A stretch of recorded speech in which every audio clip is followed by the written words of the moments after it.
Yeah, I have two roles. I'm an investor with Property Partner, and also my day job is Chief Investment Officer at Coutts. Well, firstly, let me just say congratulations.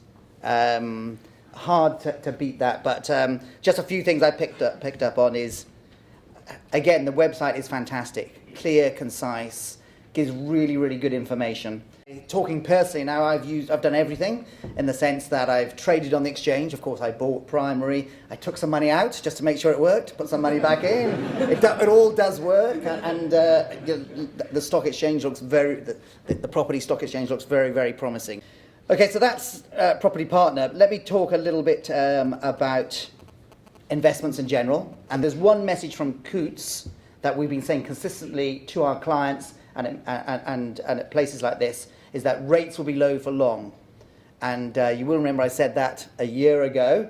And of course, the markets have very much come our way. But to really focus on that is that anyone here old enough to remember TESAs before ISAs? The people who were familiar with ISAs, there was TESAs before ISAs, which were cash ISAs. I have back at the office in Coutts, 1991.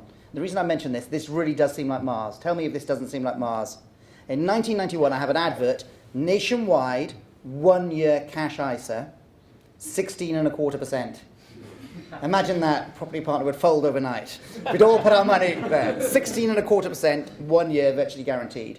It does seem like Mars. So the point we make, I have a team, it's not just me, 2 clients, is that the 4, 5, 6s that you remember from before the financial crisis, forget it. We're not going back there. And you don't even listen to us anymore. Mark Carney's saying the same.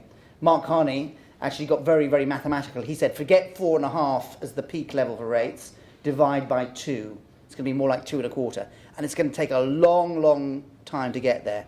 So actually, when I do this occasionally, if you get up early enough, 6:20, I do Radio 4. Last time I was on there, I was talking about the ridiculous mixed message from the government and the Bank of England. On the one hand, they're saying rates basically low for long. So as investors, the only rational thing is find interesting income streams.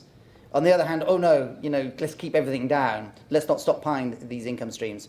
Well, naturally, if you're offered an income stream of 3-4%, which is likely growing and is relatively low risk, of course you have to buy it under that scenario.